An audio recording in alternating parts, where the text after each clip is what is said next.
France 24 a censuré une partie du discours du président Touadéra et c'est flagrant. Allez sur leur page officielle et lancez la vidéo à partir de 8 minutes 40 secondes.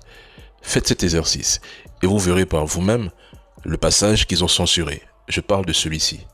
C'est l'Union européenne qui était chargée de la formation de nos forces de défense et de sécurité. Les rebelles qui avaient occupé le pays avaient vraiment pillé nos armureries, nos poudrières. Il n'y avait rien. Donc, à l'issue de cette formation, il fallait des armes. Malheureusement, on n'avait pas d'armes. Nous avons fait une demande au niveau de l'Union européenne. Et l'Union européenne, à l'époque, c'était Mme Mogherini à qui j'avais écrit. Elle m'a fait savoir que les traités de l'Union européenne ne permettaient pas de nous aider et avait demandé aux autres États. Personne n'a réagi. Finalement, c'est la Fédération de Russie qui a accepté de nous donner des armes et gratuitement. Nous avons fait appel à tout le monde, y compris à tous les États qui voudraient nous aider. Seul le Rwanda et la Fédération de Russie avaient répondu favorablement. Et j'allais oublier, même la France aussi, la France avait demandé de survol des avions de chasse pour faire peur aux rebelles. La France vit très mal le basculement de ses anciens soumis africains vers des partenaires comme la Russie ou la Chine.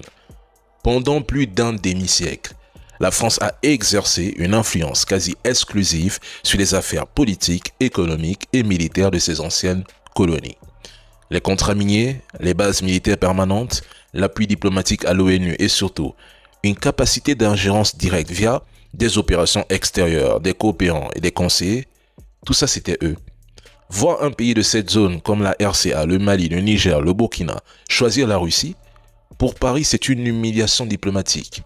Cela signifie que la France n'est plus la seule interlocutrice légitime et ça ne passe pas. Avec la France, nous avons eu droit à des discours moralisateurs, paternalistes et souvent dépourvus de sincérité. Chaque partenariat s'accompagnait de conditions, de critiques voilées et d'une volonté de diriger nos choix sous prétexte d'aide ou de coopération. À l'inverse, avec la Russie, il ne s'agit pas seulement de livrer des armes ou de former des soldats. Il s'agit d'un soutien sans humiliation, d'un partenariat fondé sur le respect de la souveraineté. Moscou n'impose pas de modèle politique, ne dicte pas de réforme interne et ne s'arroge pas le droit de juger nos dirigeants africains.